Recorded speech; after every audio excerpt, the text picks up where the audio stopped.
3, 2, 1. Here we go.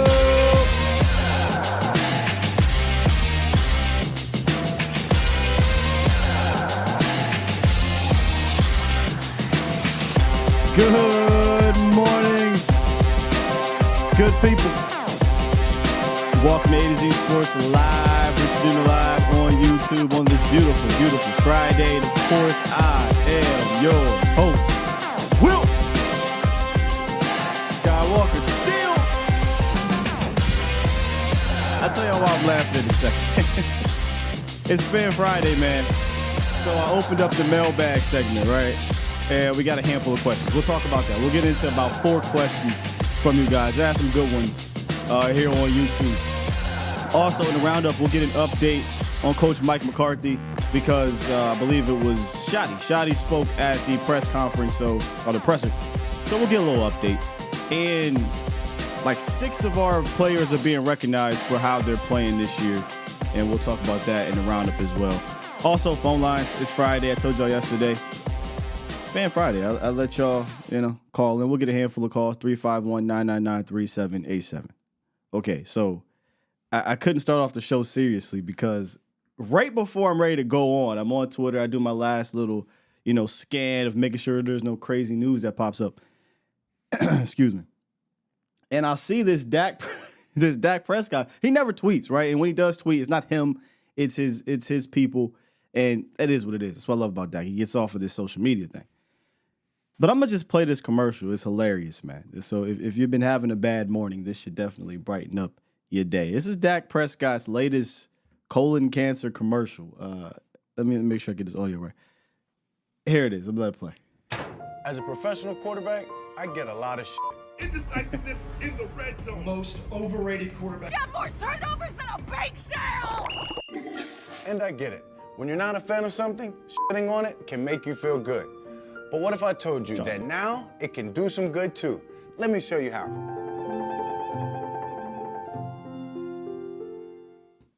First, if you're 45 or older, talk to your doctor about getting screened for colon cancer. Then, if you're prescribed a home screening kit like this, grab the sample collection container and place a sticker of something you want to shit on right on the underside. Not a fan of marine life? Slap it on. Play them. Have issues with old-timey prospectors? Boom. It works with anything, from colors to large American predatory birds. Then, follow the instructions on collecting and shipping your sample. Here we go. And in about 2 weeks, you'll have the results. It's that easy to get screened for colon cancer and make your feelings abundantly clear. So talk to your doctor today. Home screening kits like Cologuard are for people 45 or older of average risk, not for high-risk people like Dak. What is Dak this, actually lead wouldn't from use a home behind? test kit, but he's so committed to preventing people from getting colon cancer that he agreed to star in this video we wrote for him without any concern for his safety. I definitely deserve that.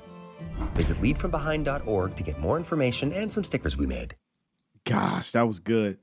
That was good, man. Shouts out to Lead from Behind, Dak, for executing that as well as he did, and whoever the hell wrote that needs to get a raise. That was good. That was some good stuff, man. So if y'all want to run that back, go ahead and run it back. Go run those numbers up, if you will, on Dak's Twitter. So that was Ryan Reynolds. Well, that makes sense now.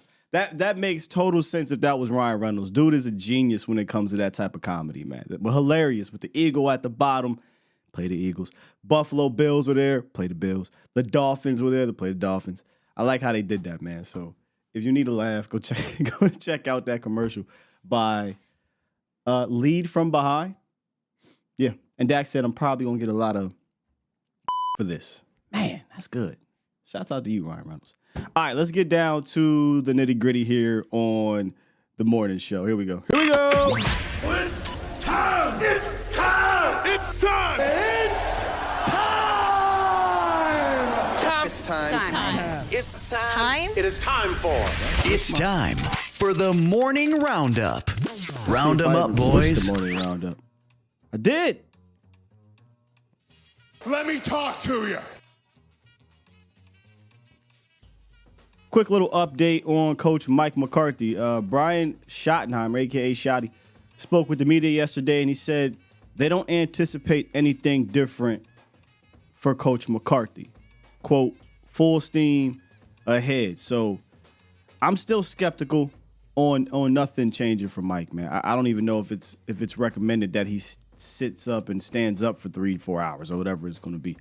But I do think there is something to him being on that sideline in this specific game, or really just coaching in general, right? Even if he's on the sideline, that could give them kind of that added extra oomph to play against this Eagles team. They asked Dak about it. He was kind of cracking jokes like, hey, man, he says he's tough. Well, let's go out there and prove it. But they also asked him about Mike McCarthy's play calling. And Dak said this about Coach. He said, yeah, his play calling has been great, honestly. And it's a credit to him and the communication. It's communication throughout the week. And then the same sense, shoddy, and the way that they're game planning and installing early in the week, man. I mean, look, he ain't going to tell us all the details and the nitty-gritties of things, but I just truly do believe that there is a complete 180 from how things are being installed and game planned from a week-to-week basis, and you can see it when they go out there in contrast to the previous regime, right? Mike was big on, hey, you call it, you install it. And I think we saw that over the last 4 years, right? Where McCarthy and Shoddy are more so adjusting these things from week to week, and then obviously layering these things from week to week. And I said this yesterday, I still don't believe everything has been shown, or I still believe there's more layers to what this offense can be, especially getting certain players back, especially because you haven't really, used everybody to their full maximum potential just yet. Kind of sprinkled in a few guys here or there. Now, the core 4 or the core 3, the big 3, CeeDee Lamb, Cooks, and Ferg, yeah, you're using those dudes to the max. But there's some role players I still think they could sprinkle in here and do some things with them. Maybe we'll talk about that a little bit later. So y'all know how I feel about like Pro Bowl, right? It's not the same as it was back in the day. And I kind of joke about it. I say, oh, is he a Pro Bowl player, or was he just voted to the Pro Bowl? Like, those are two different things. The Cowboys lead Pro Bowl voting right now, 6 players. And we can go down the list and say, are these guys Pro Bowl players or not? Dak Prescott, easy. It's not even a question. Yes, he's been, in my opinion, the best NFC quarterback, and honestly, the best quarterback in the National Football League this year. By the way, before we move on to the rest of the guys, I just find it really interesting. And maybe I'm part of this because I did say Tyreek Hill's the guy. But the year that Dak is legitimately, not just, week 6, he's looking like an MVP. No, he's legitimately an MVP front-runner candidate, in my opinion. He's playing the best quarterback football in the National Football League. The year he is that guy is the year everybody's like, yeah, but nobody's really doing a lot this year, so let's go ahead and give it to the wide receiver who might put up 2K. Might put up 2K. If he doesn't put up 2K, he shouldn't get the award, if we're being completely honest. You've got to do something crazy at a position like that to win the award. But there's been situations throughout the years where other positions have done crazy things, have broken records, and nobody says, oh, well, the best quarterback on one of the best teams shouldn't get the MVP award. But this year, well, you know what? Maybe the best quarterback shouldn't win it. And it's probably because the best quarterback right now is Dak Prescott. And you got people who want to confirm their priors. You've got people who were loud in the offseason, loud in training camp, loud in preseason, and loud after week 5 that want to confirm their priors. And they just don't want to say, man, look, this dude's been the best quarterback consistently weeks 1 through. And that's the thing. They always try to say, well, 6 weeks, 6. No. Throw the whole 12 in there, 13 games, whatever the hell it is. He's been consistent. Of course, quarterbacks going to have stinkers here and there throughout the season. That happens. But nobody has played the position at the highest level, in my opinion, consistently better than Dak Prescott. And if these boys go on a run to where they're 13-4 or 14-3, there's no doubt in my mind, unless Tyreek Hill does something ridiculous like 2,000 yards, it's probably going to be your MVP. But I just find it funny, that's all. Not that I care about the MVP. I just think the conversation is funny. Y'all know the MVP. Y'all know what the MVP I want. It's the one in February. It's the one that's going to be played in Vegas. I just think it's funny, though. Anyway, CD Lamb. He is also leading all Pro NFC wide receivers in Pro Bowl voting. He is a Pro Bowl player, no doubt about it. Zach Martin. This one's an interesting conversation because Zach Martin is no longer the demigod, right? Like, he's no longer that Zach Martin. But here's the thing with guys like Zach. If you can go from being a demigod to a Pro Bowl player. And I think that's what Zach Martin is. He's not untouchable. He's not Teflon, but he's still one of the top guards in the National Football League. It just doesn't look like it used to look. So I still think he's a Pro Bowl player. Micah Parsons, easy, Pro Bowl player. Deron Bland, yes, even after the game he had last week, is without a shadow of a doubt a Pro Bowl player. Here's what I will say, though, that I said this to Jesse and jokingly last week, but I do mean this. The defensive player of the year, though, that hurt him. Last week, 100% hurt him. He would have to come out the last 5 weeks, hit that 11 interception mark, maybe a couple more pick sixes, and then I think, he'd be back up there, but that hurt him. Let's just be honest. Because he plays a position where the defensive ends, if they don't have a sack game or whatever, it's not on display to the casual viewer. Right? So if I only get 2 pressures in a night, 1 tackle, it doesn't look as crazy as I gave up 174 yards, 2 touchdowns. Because those plays are being made on you. So in reality, Bland's Defensive Player of the Year candidation, that's gone. I think that took a hit. Let's just say that. And then finally, Brandon Aubrey, who hasn't missed a regular field goal all season and is continuing his streak, which, let's be honest, this might be one of those records that it might take a long time to break. I know it was 18 consecutive kicks was the record, or 19 consecutive kicks to start a career. Aubrey's at 26. He could legitimately push this to 30. To start your career, 30 straight field goals made. I know that sounds, no big deal, but I don't know. We might see this thing stick around for a while.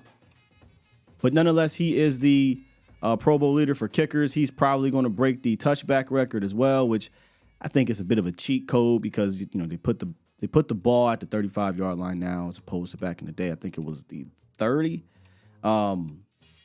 Or 25, might have been like 25. I can't remember, y'all. I think it's a 30 now. It used to be the 25, one of the two. And with the Cowboys scoring so many touchdowns, obviously Aubrey's going to get a chance to kick off the ball a lot, so he's probably going to break that record. And the only record I know he ain't breaking is extra points because he done missed 3 of those things. So 26 straight regular field goals, NFL record. Nobody has ever done it. And he's just butter, man. They call him butter. He's just smooth. I have no worries when Brandon Aubrey goes out there to kick a regular field goal, man. None. And honestly, I don't even know that I have a worry about him having a meltdown like old boy did in the playoffs because he hasn't been in this league. His story is very interesting. His story is, I'm sitting on the couch. My wife says, man, I think you can do that. A former soccer player, lacrosse player, or something like that. I think you can do that. So he goes out there and he starts kicking and he gets a kicking coach, I believe Chris Bonio, right? Wasn't it Chris Bonio? Former Cowboys. If you're a bit too young, not sure who that is, just go type him in, look him up. I always when I hear Chris Bonio, I think about the game where Dallas won 21 to like 7 or 14 or whatever it was against the Packers, and it was all Chris Bonio kicks. So he gets to coach. He puts out videos. He gets signed by the USFL. He wins back-to-back championships in that league. He's kicking like 90-something%. Bones having success seeing Turpin in USFL bring him aboard the year before. Goes out, gets Aubrey, and Aubrey hasn't missed a kick. Aubrey struggled though. Remember in camp, hasn't missed a kick since though. Shouts out to Brandon Aubrey. Pro Bowl deserving. I think everybody on that list, Dak Lamb, Zach, Micah, Bland, and Aubrey, all deserve it. Those who also will likely be Pro Bowlers that aren't leading, Tyron Smith, he's number 2 behind Trent Williams. And Tyler Smith is also number 2. I'm not sure who he's behind, but he's also, I think, the second highest ranked left guard right now. So Cowboys will probably hit, I'm going to say, what's that, 8? I think Osa, I don't know where he's at in it, but I think Osa should be a Pro Bowler this year. So I would say 9. D-Law probably will go, but I don't know if, look, I think D-Law's had a fantastic year. I don't know what his compadres look like, though, his peers. But I think Osa should. I think that's about it. So I'm going to say 9. We missing anybody? We got 6 that are leading. Tyler Smith, that'll be 8. And then I'll say Osa. Anybody else you think should be in the Pro Bowl besides those 9 guys? Yes, Toxic said, I remember for years our special teams was terrible. Bones turned this unit to one of the best consistently. That honestly, Toxic, that's why coming into this season, and not Bones, like, I don't want to mislead y'all. That's why coming into this season, when Mike McCarthy finally got the reins, I said, I feel different about what this team could be moving forward because I think they finally have the coaching to match the talent from top to bottom. Dan Quinn, although we're questioning Dan a little bit here because of lately it's been shaky, but we believe in Dan Quinn. We believed in Dan Quinn, and Dan Quinn is not dumb. I think Dan Quinn will figure out what he needs to figure out. So you got Dan Quinn, who turned the Cowboys defense around. All right, maybe that's the thing. We're being greedy too. You got Bones Fossil, who has been one of the best special teams coordinators his entire existence in the NFL. And now Mike, who's won a Super Bowl as a play caller, finally takes over and he can do his own thing. I don't know that Dallas has had that type of consistency from top to bottom. What, since Jimmy, if we're being honest. So, yeah, Bones is definitely part of it. We had a terrible special teams prior to Bones. Who else? Jake Ferguson. I got to see the numbers. I love for it to happen. I got to see what are the other numbers from his peers. Same thing with D-Law, right? Like, I think these guys are Pro Bowl worthy type players, but have there been other guys playing better at the position statistically for them? I know Ferg and tight end numbers seem to be down. I don't feel like going to look, but it seems like tight end numbers are down, but might be. Turpin. I'm not doing this again. I need Turpin to score a touchdown before I be like he's a Pro Bowl. He was all pro last year. That bugged me because he ain't scored a touchdown. He got to score a touchdown, right? Like, if he scores one return touchdown, all right, we cool. So basically, D-Law, Ferg, Gilmore. Nah, I don't know that I put Gilly in there. But D-Law and Ferg are interesting. I'd have to go look. That's what I like to hear, Toxic. Won't be playing in the Pro Bowl anyway. I mean, look, the Pro Bowl ain't ish anymore. It's flag football. It's games and whatnot. But this is more so like who has actually played like it. We're doing a Skywalker version of the Pro Bowl. Who has played like a Pro Bowl player? And I think those 9 guys have played like it. And if Jake continues to if Jake continues to, ascend, then Jake will definitely be one of those guys. Bell, I wouldn't put Bell. Not yet, maybe next year or so. Shouts out to the original mod guy. Stevie Mack said, thanks Jerry for not letting Big Mike do his thing for 3 years because you needed Kellen so badly. I always say this, Stevie Mack. Just imagine if we'd been in year 4 of this thing and not year 1. Not even year 1. Not week 13 of this thing. If we were in year 4. Hell, I would have took what was the 21 game? Because y'all know me. I came on here and said, okay, Kellen, thank you, but no thank you after 2021. So 2022, this has been year 2. I would have took year 2. Right? 19, 20, 2021, we gave Kellen some time, right? Hey, man, this ain't working out. We in week 14 of this thing, and look how it looks. That's all I'm saying. Brian Anger. He'll probably get in. It's a good one. All right, let's hit this mailbag. Because we got about 4 questions, and the first one is actually going to transition into my hot take, which y'all have heard me tease a little bit, but this question is going to make me kind of go all the way into it. So here we go. It's time! Time. It's Time. Time. It is time for Mail time. Mail time. The mail's here. You've got mail. Shouts out to I Am Juju, Isaac, Cole Jelly, and Jose for the questions. We'll get to all of them individually. In between time, in the meantime, we'll probably hit some phone lines as well. You know how we do in the mail segment. First question, though. We're talking about coaching. I'm Juju, my bad. Said, do you think Mike McCarthy is being slept on for Coach of the Year? If we win the division, I think he should be in the conversation. I'm not saying he should win it, but I feel like he's mad underrated coach despite some of his flaws. Well, I tend to agree, Juju. And a few weeks ago, we kind of talked about this a little bit, right? I was actually talking to 2i about this. I said, hey, 2i, if we run through this quote-unquote gauntlet, Mike McCarthy should be a Coach of the Year candidate. And then I got to thinking, and that's where my hot take comes in. Presented by Hattie B's. Juju, if Mike McCarthy wins this division, right? Because that was the question, right? If he wins this division, we're talking about a division that's going to have 2 12-win teams. We're talking about him having to have gone through that gauntlet of Seattle, Philly, Buffalo, Miami, and Detroit. So if he comes out of that 5-0 or even 4-1, not only should Mike McCarthy be a Coach of the Year candidate, he should be a Coach of the Year front runner. Yes, indeed, I said it. What do you mean? Oh, what do you mean, Scott? You got the guy down there in Houston knowing what he's doing. Shouts out to him. Is he going to have 2 12-win teams in his division? Would he have went through a gauntlet like that and won all of his games? The Cowboys have the toughest schedule remaining in the National Football League. And it's not like, oh, it's 2 games.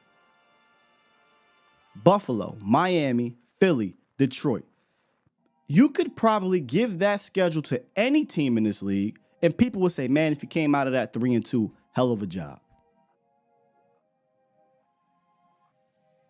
Seattle, throw that in there too, by the way. But if you come out of that 5-0 or 4-1, I don't know that there's a resume for any other coach that would have done that. I mean, I'd have to go and look.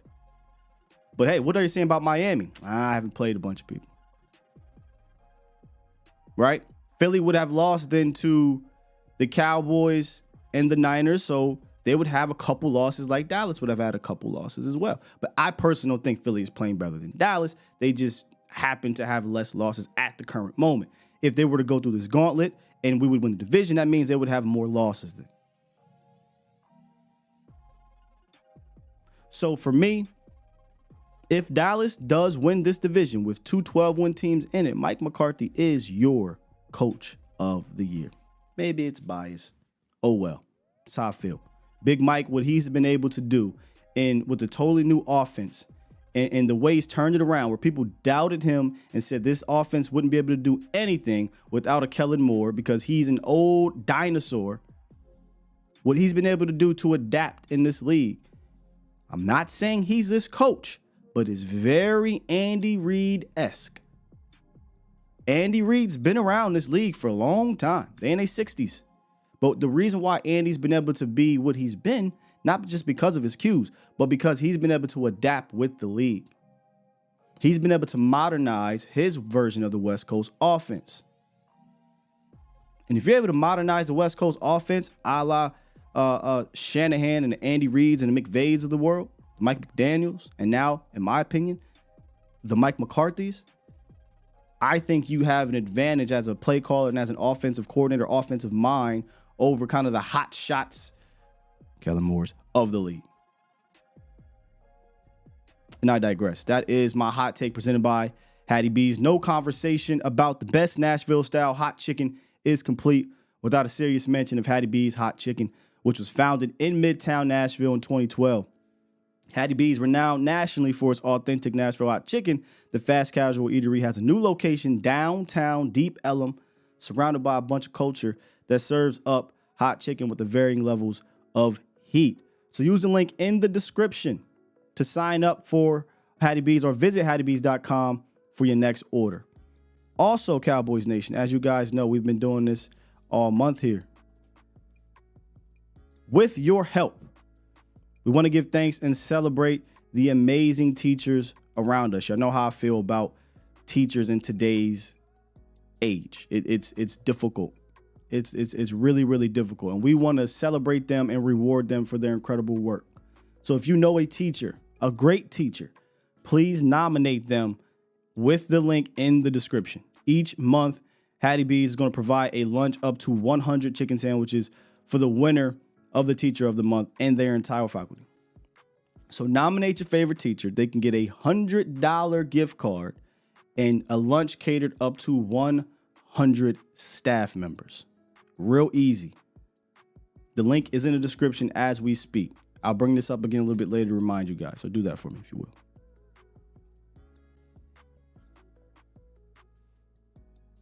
All right, let's get back to the mailbag, because I truly do believe Juju, if he does win this division, he is 100% a Coach of the Year candidate. But I'll push a little further. I think he should win it. Isaac Figueroa. Is TP really good, or was Zeke taking all the heavy blows for him to succeed? Yes. What do you mean, yes, guy? Yeah, TP is really good, and yeah, Zeke was taking the blows for him to succeed. By the way, shout out to Zeke. It was good to see him kind of get going in the pass game yesterday and help those boys beat the Steelers last night. That was a rough game to watch after the first half. Zappy was out there looking like Tom Brady. And then next thing you know, it looked like what we expected the game to look like. But yeah, I think, yes, TP's good. And yes, Zeke was obviously delivering the quote unquote heavy blows. That's how they used those guys last year. This year, they're not using the backs in that manner. A little disappointed in that. I'm a big fan of backfield by committee. But now that, what's his name? Jeff Blasco, the Cowboys running backs coach and run game coordinator, has returned, I think you're seeing the Tony Pollard being used in the way he's supposed to be used, right? Which is more of the zone TP and less of the gap TP. He still has more gap carries than zone concept carries, but nonetheless, he is still producing at a solid level, if not higher than that, depending on what metrics you want to look at. But right now, he's tied for fourth in 15-plus yard runs. So you still see that spark that he has to get down or to hit the 15-plus, what they call splash plays. Fourth in the league with 10 of those. He has 5 straight games of 15-yard runs. We haven't seen that here in Dallas for the RB1 since 2018. So he's still getting you these type. And now we're seeing him finish with some physicality. I told you I noticed that a little bit in that Eagles game. And that's kind of what you need from your guy that's going to tote the ball, more than the other guy. 12 to 15 times he's going to get the rock. We're not really asking TP to do more than that. What we were asking for was a little bit more from the other guy, but they won't give him any more carries. But it is what it is. The last 4 weeks, he's forced 18 missed tackles. And I don't think it's a coincidence. I don't. That coincides with him running more out of zone. Since the Philly game, the Cowboys have given TP more carries out of zone concepts than gap exchange. That's 4 straight games. They finally figured it out. And I'm just wondering here, and I would love to talk to somebody down there.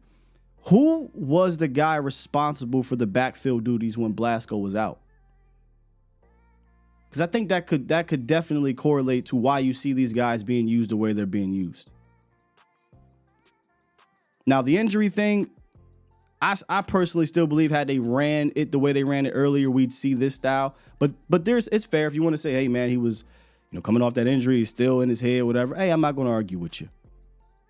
But this is how I want to see TP run. Give him space, let him get in zone, let him see the hole, stick his foot in the ground, get downhill, and he will force you missed tackles. 18 in the last 4 games. He will get you explosive plays. 4th in the league in 15 plus.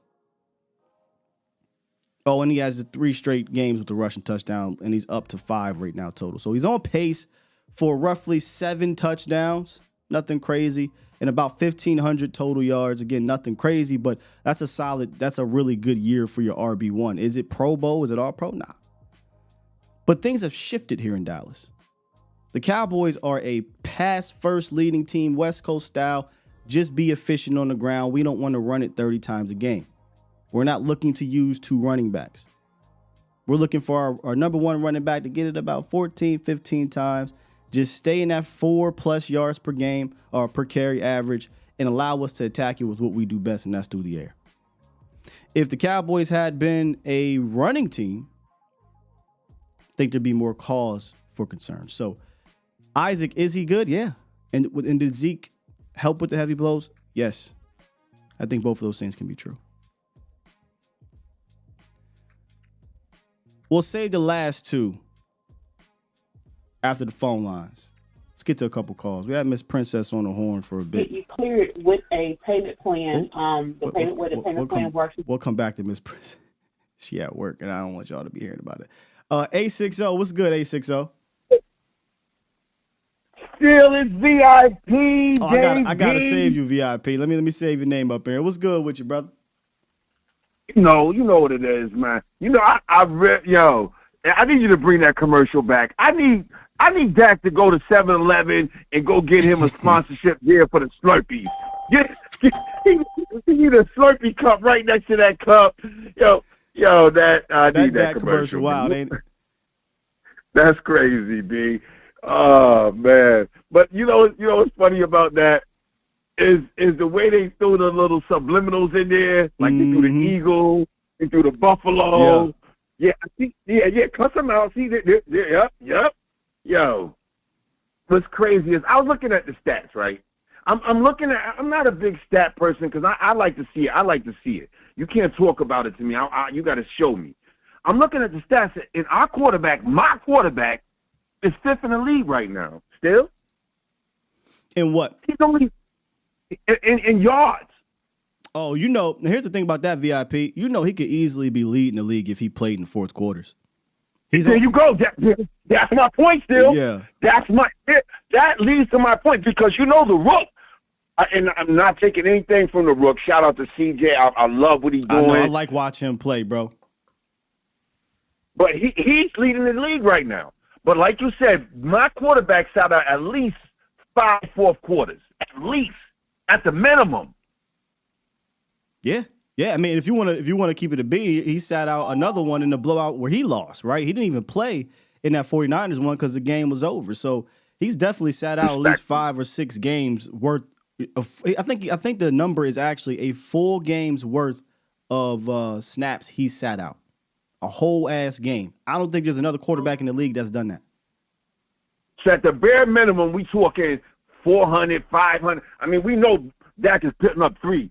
At least 3 a game. Oh, he'd have like 4,000 yards by now, bro, or at least 38 or something like that. So you see where I'm at with this, man. And I hear all these Slurpees around talking about my quarterback, and honestly, respectfully, Big Mike should get Coach of the Year for having to deal with Jerry. There we go. Driving from the back seat, his son driving from the trunk. He should get Coach of the Year for that alone, B. What other coaches have to deal with their owner doing a press conference before he does a press conference? None, bro. None. That's why, and Toxic knows this, and everybody that's been there for a while knows this. My whole saying for a long time has been, we have to overcome upstairs. And it's hard to do. McCarthy, I think, is the best shot we have to do it, but it's hard to do when you got to overcome those dudes upstairs, in my opinion. And that's major. And what Big Mike is doing, hands down, to me, is Coach of the Year. What other coach is up for it? What other coach's hat is in a ring for Coach of the Year? In fact, before we start talking about that, I think my quarterback from the way they bashed him last year to get goddamn player comeback of the year. Whatever player came back from what he came back from. Let's keep it a beat. He can't be comeback player of the year, bro. My boy. They thrashed him through the offseason. Like this was what he had last year. If you know the Cowboys, you know this was not something Dak does every year. So this is an anomaly. This wasn't, they're going to slurp. Yeah, get the Slurpee. I'm going to get a couple of names and put by the Slurpee stuff. We ain't going to give them that ignition. But yeah, the Slurpees, so the Slurpees, I'm telling you, what's your boy name? Because he was borderline slurping to me. I'm going to leave him alone because that's your people's, but he was definitely borderline slurping. I don't know what you're talking about, but look, we don't want no VIP versus Brandons here, bro. I think everybody pretty much even kill here, fam. So they already know I'm lurking. Yeah. I'm outside. I stay 10 toes down. 10 toes down no matter where. I'm what they call an octopus in the street. There's no street. There's no corner. I'm connected like internet, B. I don't care where you are. I can reach out and talk to you. I can have somebody come knock on your door and say what up to you. So let's keep it a beam. When I talk this talk, it's real to me. I love these boys because it's real to me. So all you fair weather fans that, oh, man, I want to see what we do in the playoffs. Playoffs? Bro, you have to get to the playoffs. Right now, we are building up our steam to get to the playoffs. I remember seeing the Giants take a run like this, and they were like 8-8. They weren't even as hot as us, and they rinsed through the league. Facts. They even beat the Patriots. The Patriots was undefeated that league, and they rinsed through time. With the same metaphor that we're using, our defense, they had the same pass rush that we had. Remember they called it like the the Nassau rush that they had? That's the same NASCAR, rush we about to put on. Yeah, facts, so man. That's the same thing we need to do, B. Hey, so look, man. Let me touch on something real quick, VIP. But appreciate the call, big dog, and the energy as always. Anything, B. I'm around for it. I appreciate you, King. Yes, sir. Hey, he brought up this NASCAR thing, right? And it made me think about this. Let me pull this up. I know y'all been seeing this. Actually, I should have probably put this in the roundup for real. Hold up, here we go. All right, Paul. Come on, Paul. All right, here we go. This was Bosa. Right, y'all saw this going around on the interwebs. This was Nick Bosa, who had the nerve to go on, who was it? Al Gore's internet, and say this about Jalen Hurts. Let me make sure I can hear this. Hold up.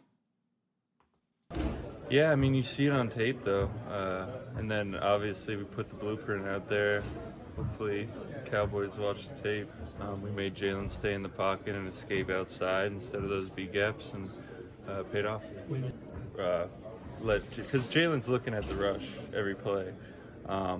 So, yeah, you just have to be disciplined and not give him that quick escape route where he could get to his guys quick, and it paid off.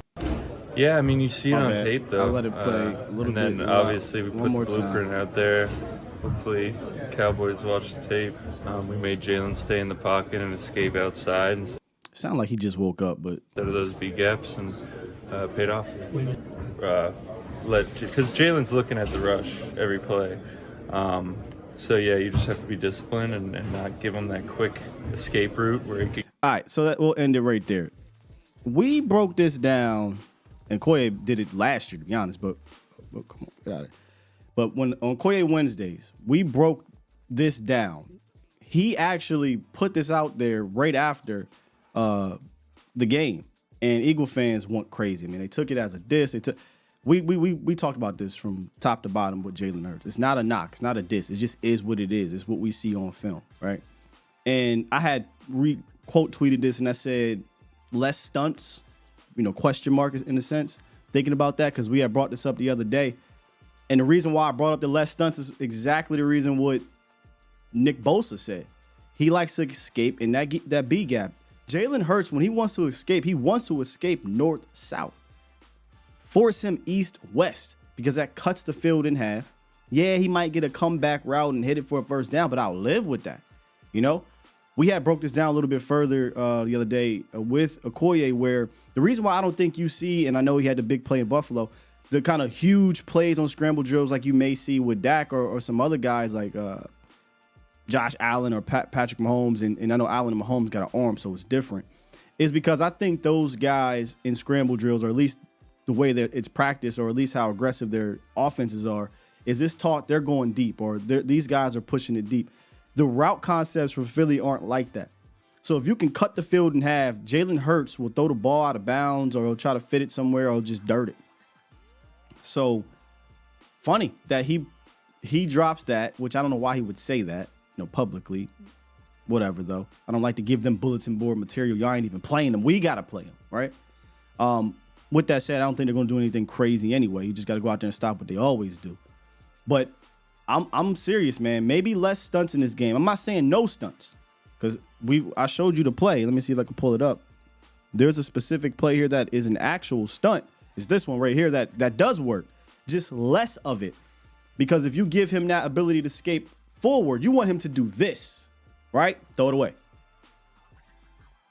But if you can get that B-gap pressure like this, he has to get rid of the ball. And then this is just kind of showing, in my opinion, Cam Jurgens is the potential mouse in the house on the interior of the offensive line. Now, what I don't want to do, I don't want to do a whole bunch of muddle rush where guys like Osa or Chauncey or Hank, they're just kind of just sitting there. They're just playing patty cake at the line of scrimmage. No, push that pocket. Push that pocket. Make Hurts, I don't want Osa to do that now, right? I don't want us to do that, spin inside and give him that ability to go outside. But push that pocket from the interior, make him fall, make him do that right there. Make him have to take off running or throw the ball away moving forward. So interesting that Bosa would bring that up. And we had talked about that this week. Okay, let's see if we get, before I bring her in live. Ms. Princess, are you here now? Sorry about that. All good. I just don't want to. I don't want. If you were talking to one of your clients, I don't want their business out there. You know what I mean? So. Yeah, I got you. So thank you for taking my call. Thanks for the platform for all of Cowboys fans. I want to let you know I really appreciate that. First, let me preface what I'm about to say by saying I'm not talking to all Cowboy fans. Okay. I'm just talking to some of those who are spoiled, who don't appreciate things when they got some good. So I'm calling to talk to you real quick, and I'll get off and listen about Dak M. Prescott. Not just Dak Prescott, but Dak M. Prescott. Because the dude has really, really impressed me this season. I mean, quarterback play around the league in general sucks this year. I mean, you got a few gems, Lamar Jackson, Brock Purdy, a few of the others, but for the most part, quarterback play has sucked this year. Sure. And we genuinely have a gem in Dak Prescott. We really do. And we don't appreciate it. Everything that we complained about this man last year, this man went into the laboratory and corrected it. Interceptions are down. He's not forcing the ball down the field. He's going through his reads really good. And as you saw in the Sounds of the Sideline deal, he's become a better leader. I mean, he was already a good leader, but in my opinion, he's become a great leader, a great on-the-field coach, as you brought up before. And I genuinely appreciate that. So I just want to say to those who don't appreciate that, look at some of these 3-9, 2-10 damn teams that don't have a good quarterback, and we have a good damn quarterback. And instead of being 9-3, we could be 3-9. I mean, just look at it and take it for what it is, because it can't be gone. It can't be gone poof like a damn child support check, okay? So just appreciate that and what we got. You know what I'm saying? I'm single now because who I was with didn't appreciate the food or the damn paw. So appreciate what you got, Cowboy fans, okay? Because we got a good one in that. Let's support him. Let's ride this damn thing. And I just want to say thank you, Scott. I will not be here Monday because of my surgery. I will be listening at the hospital. Love you. Stay the damn humble. And I'm out of here. Bye. Thank you, Miss Princess. And hope your surgery goes well. Somebody better shoot. Put a brick for Mason. Yeah, man. Look, I don't know what else. I don't know what else. What more? I mean, I know what more he needs to do. Let me just say that. But that's a hard thing to accomplish, right? That's a team goal that needs to be accomplished. And I feel good definitely after if who was the guy that's Juju? If what Juju says happens, win the division, I feel confident that it's a possibility to at least get there. But man, it's not easy to replace a guy like this. Don't we have experience with that? You know, we got experience with that. We let's just be real. We got lucky. We got lucky with Tony. We got lucky with Dak. Maybe things are different now. Maybe Jerry's older. Maybe Will have more say if you want to go that route, but that doesn't guarantee anything. Look at the Golden Boy in Jacksonville. Good quarterback, but what is, year 3, we're still, and it takes a while. It takes a while, right? Or you can be Carolina. Or you can be any other of the plethora of quarterbacks that get drafted high. And you can be Justin Herbert. Really good quarterback, but it takes an entire organization. You got one, in my opinion. You got one of the best quarterbacks in the National Football League, top 5, if you want to do top this, top that. But I think you have the best one right now. And that's not saying he's better than a Patrick Mahomes arm talent, or he's better than a Josh Allen arm talent, or the kid in LA arm talent and things like that. But who's playing the position better than him? Who's playing the position better than that guy right now? Who's playing? And he's been consistently a good Q. He just hasn't had everything else when I say everything else, I mean front office and coaching to put him in those situations, say like maybe a Mahomes might have had, or maybe and look, I know y'all might say this is crazy, but I like Doug Peterson. I think Doug Peterson actually put Carson Wentz and the other kid in position, or grown man, I'm sorry, in position to succeed, and the Andy Reids of the worlds and whatnot, the McVays, the Shanahans. Like, he ain't had those dudes. The McDaniels. He had those dudes. He got one, man. He got one. Leave it at that. Lock these up because we got 1, 2, 3, 4, 5, 6, 7. We got a whole lot of callers on here, and we got something that might take a while. So let's get back to this mailbag and finish this out. CJ said, with the way J-Ron Curse is playing, do you see his snaps decrease more? Do you think Damone Clark can handle the green dot responsibilities? J-Ron Curse's snaps decreasing more. Well, I don't see that happening because I haven't seen him decrease in general. Right? Like, if you go look at his snap count, he's not getting less snaps a game.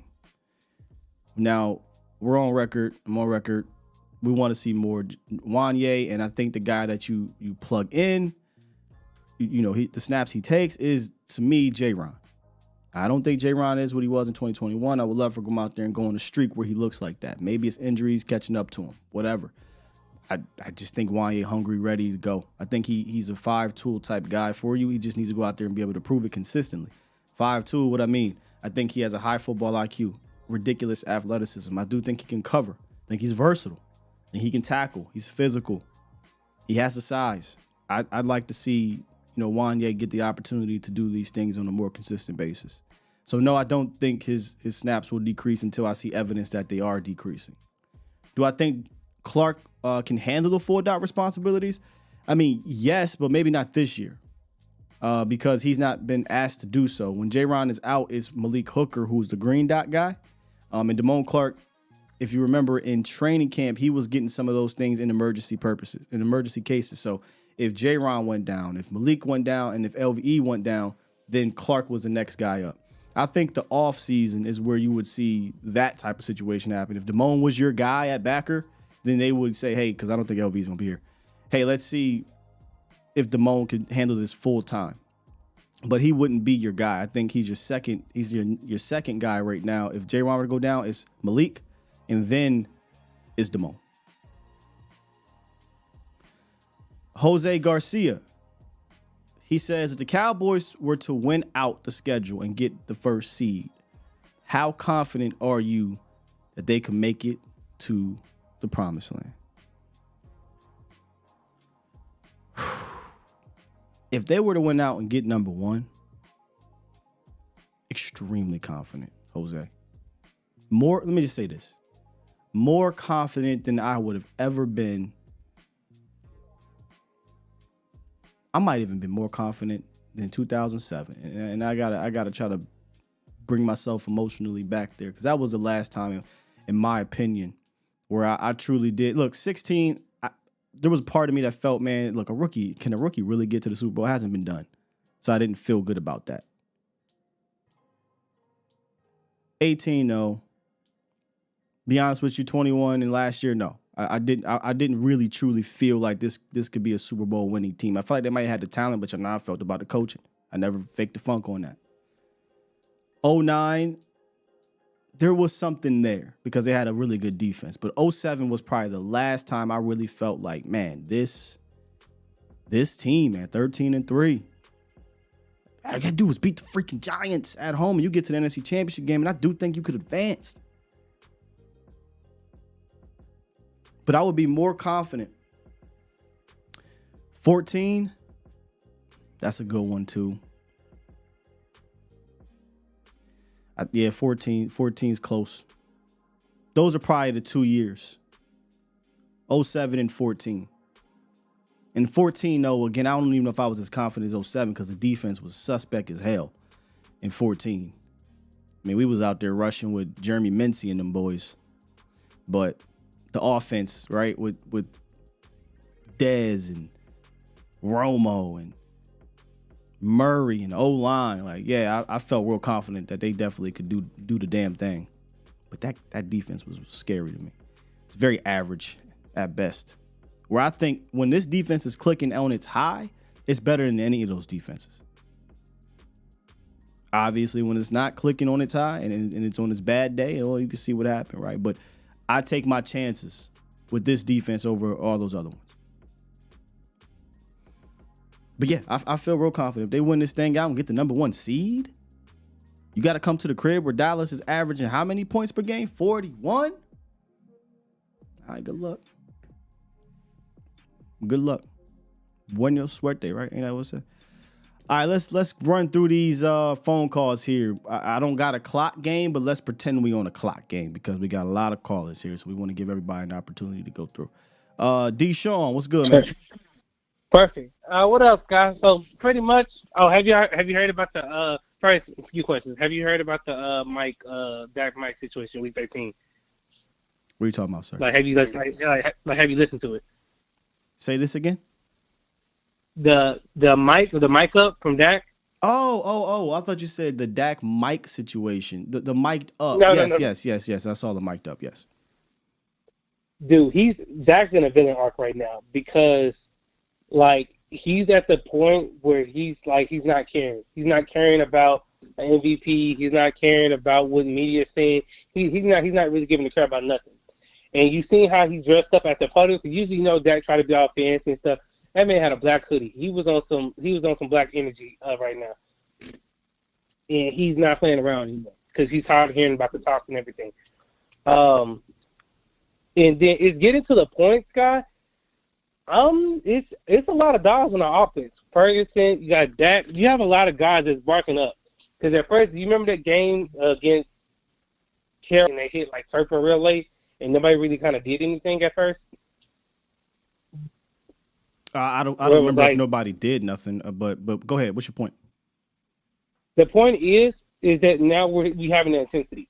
When you have a team that's intensified, that's actually willing to go out and go to war, it makes to me it feels different. It feels more like a team than it is individuals. Because Scott, you rise as a team and fall as a team. But if you go down the individual, you already lost before you even stepped into the field. Yeah, I never questioned that about this team, though, man. Especially shouts out to DallasCowboys.com. They give you the ability to do the sounds of the sideline. Like I always felt this team was connected, though. I felt like they rolled for each other, and there's a good locker room in there. I never really questioned that. And then I guess my final point will be the Dan Quinn. I need Dan Quinn to show. I need the defense to show up this game. Like, Scott, that we every time we play against a big game, our defense kind of falters. And I'm not talking about last year, I'm talking about this year.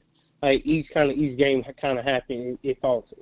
Like the offense will get the ball first, the defense will go first. And then... Yeah. I definitely need Dan Quinn. Definitely need Dan Quinn to and figure it out. I mean, he did it last year. We were struggling a little bit last year, and then we got to the playoffs, and it turned up a little bit. He adjusted. Through some wrinkles. But hey, dog, appreciate the call, D. Sean. Appreciate it. Sir. Yesterday, right? I said, those people that don't like the quarterback, I would love for y'all to be here today. Well, shouts out to our guy, Ty. It's been a long time since I seen you here, man. Long time. I'm not sure if you saw the show yesterday. I'm just curious. How we feeling? How we feeling? Because I remember there was a time, man, where we're not winning a game after week 4. I remember that. There was a time where you said that old boy in LA was better. There's a time where you just, you did your thing on him. I'm really interested to hear your thoughts on your quarterback of your team who's playing the best ball in the National Football League. Does it hurt? Because if it hurts, that means you still feel some type of way. Or are you excited and you riding with your squad and your Q? You willing to put away your pettiness that you have for your quarterback? You willing to not confirm your priors because you want to be right? All right, because those type of fans, we know what we call them here. Not fair weather, foul weather. Are you still a foul weather fan, Ty? Are you excited about your Q, my guy? Very curious. Would love to hear your thoughts. Love to hear them. Jay Worthy, what's up, man? What's up, man? You ain't seen no typos in the chat, are you? Nah, you driving? No, I'm not driving. Not today, bro. All right, bro. Yo, you asked the question. You said, who playing better than that? Who playing better than that? And the famous words of T. Sweat. Nobody, baby. You already know. Listen, Scott, I don't know if you know, but I'm from Philly. I live in Philly. I'm born and raised in Philly. Man. No, so he's still. Oh man, go ahead. My bad, James. Bro. I'll attack this later. Go ahead, James. Yeah, born and raised in Philly. James. My dad.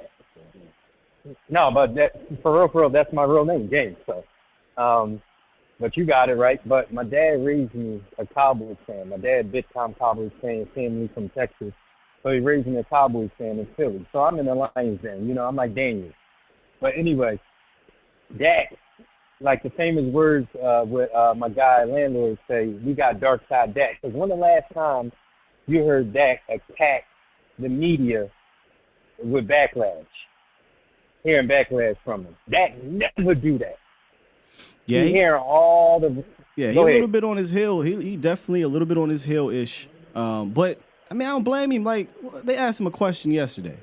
Hey, man, something, San Francisco. He's like, we still on that? It's week 13. Why the hell are we talking about week 5? Y'all the one that panicked. He said, we ain't panicking in this locker room. And now look. Anyway, go ahead. Exactly. He hitting it.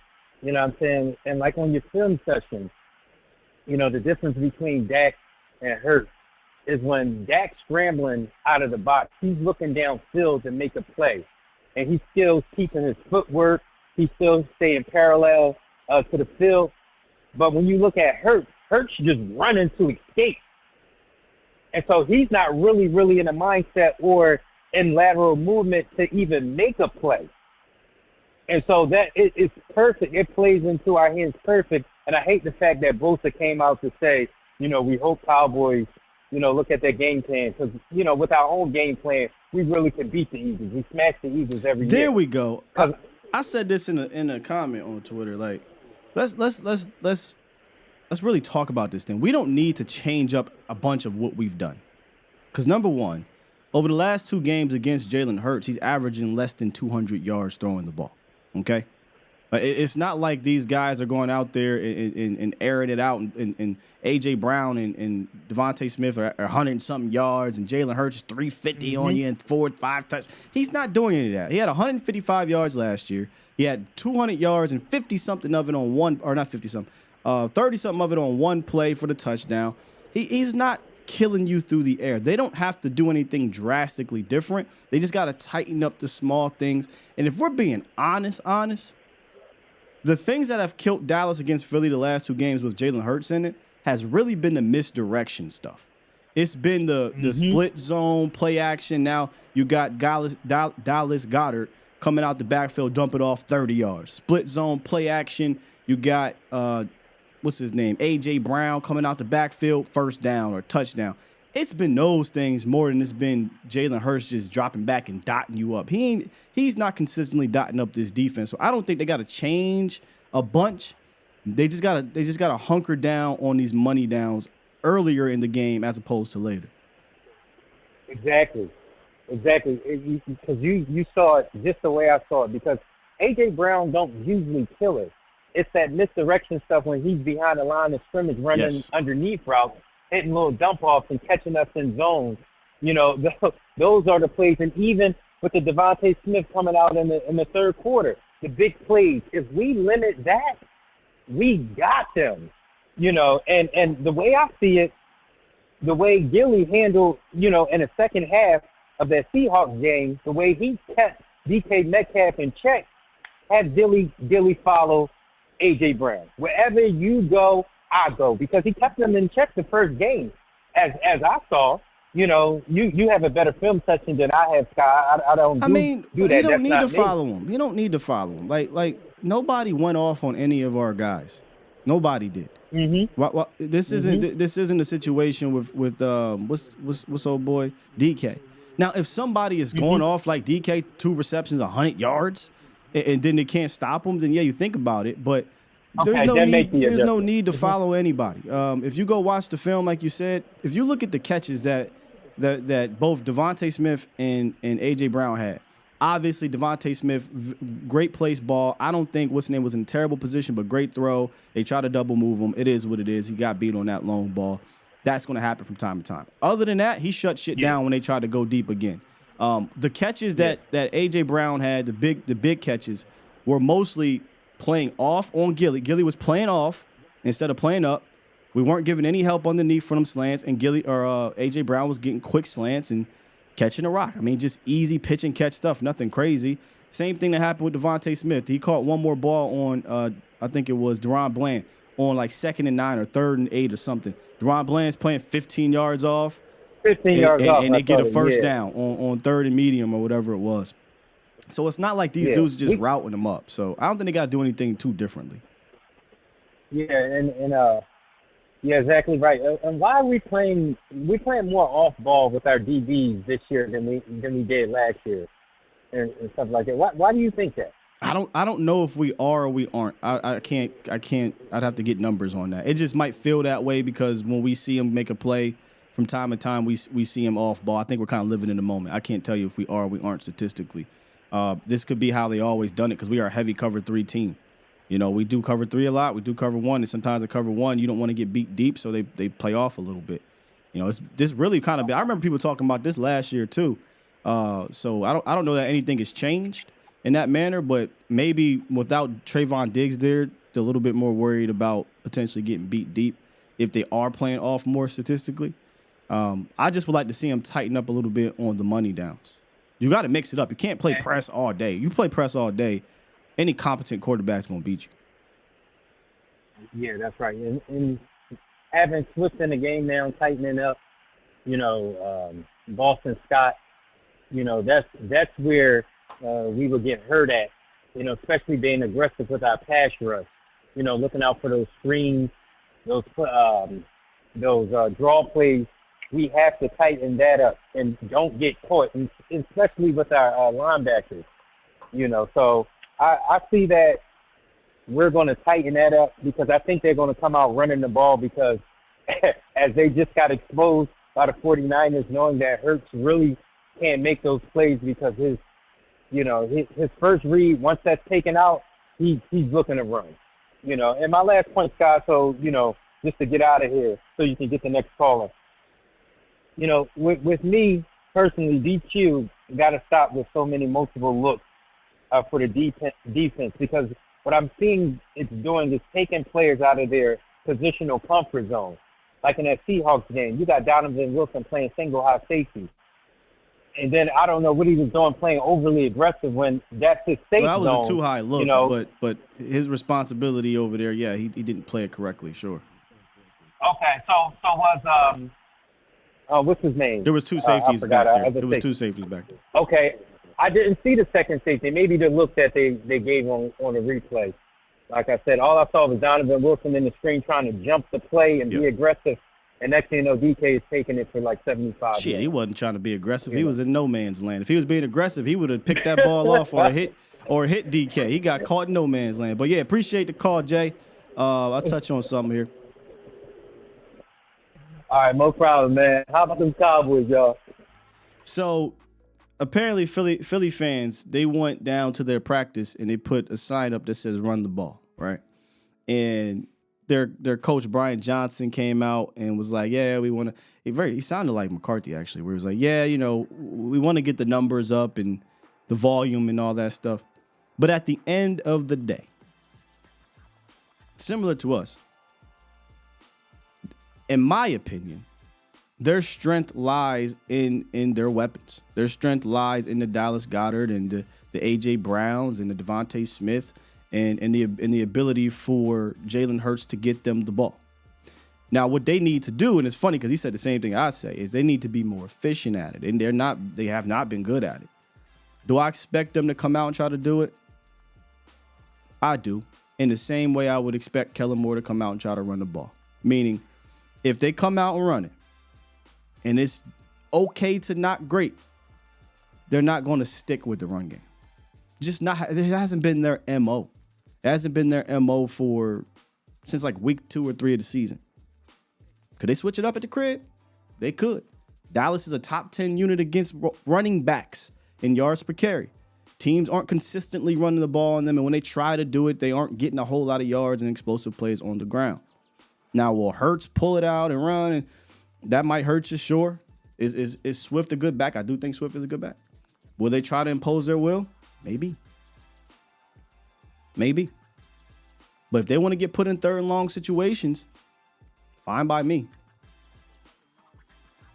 So I'm not going, Mel said, don't even waste your time. You're right, Mel. I ain't going to waste my time, but I do find it funny.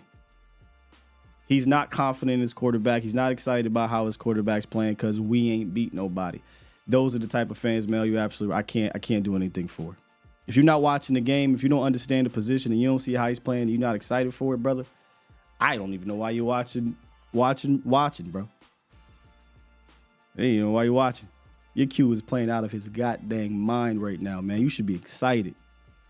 You should be confident going into any game that he's going to go out there and be able to outdo anybody playing the sport right now. But because we ain't beat nobody is the reason why you're not. That's rough. So if they go out here and do that on Sunday, right? It's all going to change just because of that one game. Find that hard to believe. I feel like you're the type that's going to say, yeah, well, the flag came, or yeah, well, he got gifted, or if it wasn't for CeeDee Lamb, or y'all the type that always do that. Nah, Ty. He ain't played like this before. I mean, he's always balled out, don't get me wrong, but he is looking like the best quarterback in the National Football League. And if you are a Cowboy fan, even if you don't like this quarterback, you are a hater of this quarterback, because that's what you are. I usually don't say this, but you clearly are. If you are a hater of this quarterback, if you removed your hate for 2 seconds, you'd be able to go out here confidently and say, man, my Q like that. What? But it's cool. It's all good, man. 100 grand. What's good with you, bro? Pew, pew, pew, pew. Hey, man, listen. You just can't argue with them people, man. You can't argue with them people.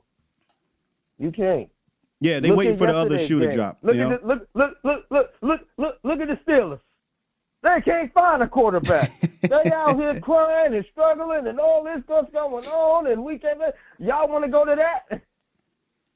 Y'all want to go to that? I feel like those type of people don't really understand the position, because his go-to was we ain't beat nobody or playoffs, as opposed to are you watching the position? Are you watching him quarterback out here? Like it's end result where context is thrown out. We understand end result. It involves an entire organization. Thank you. But anyway, and y'all not ready for no rebuild.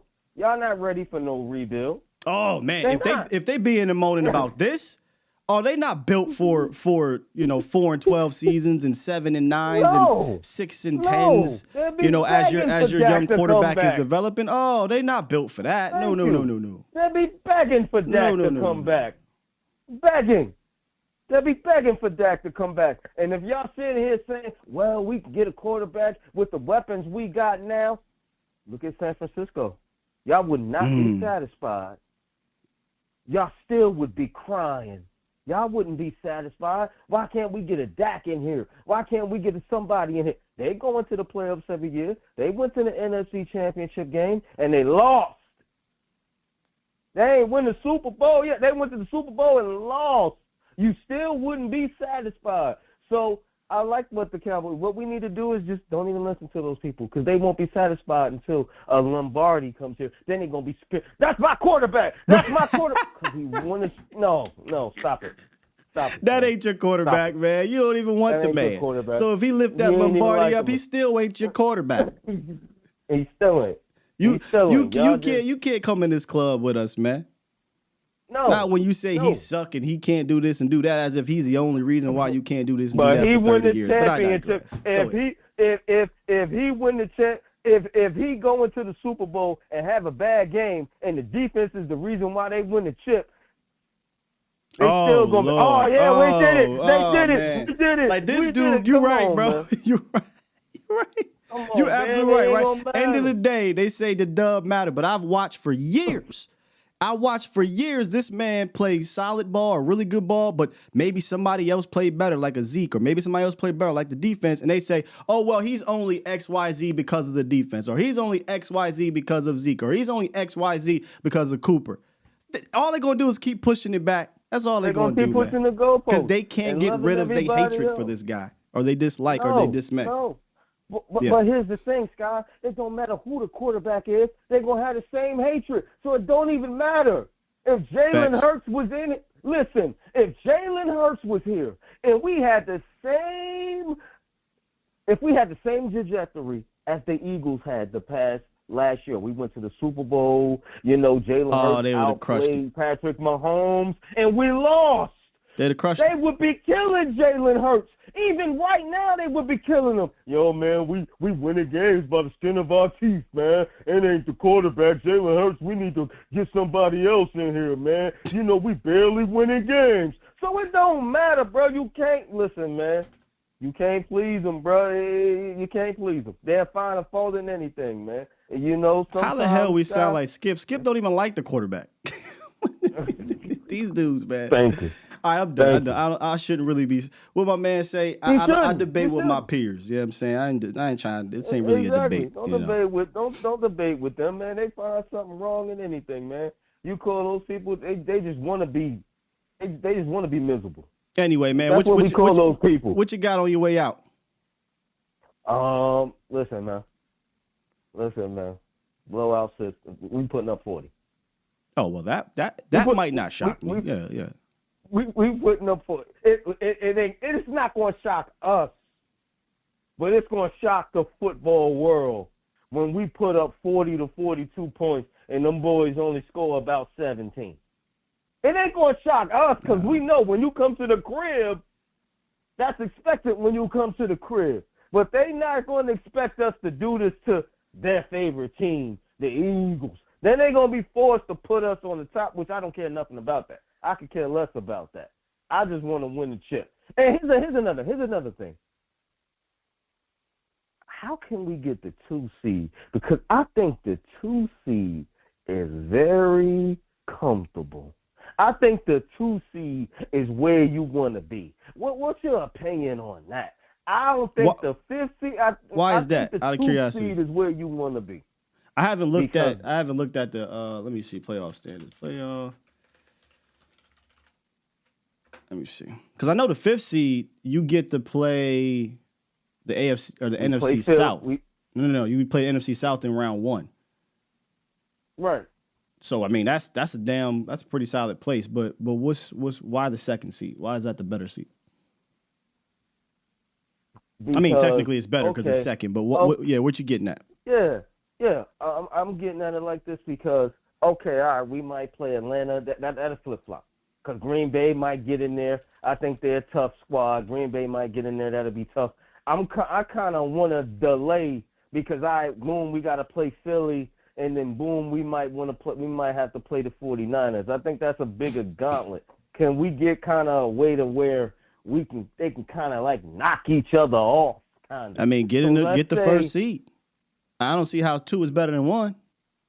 I'd take the first seed because you get the bye, right? So if Philly get the 5th seed, but there's no way that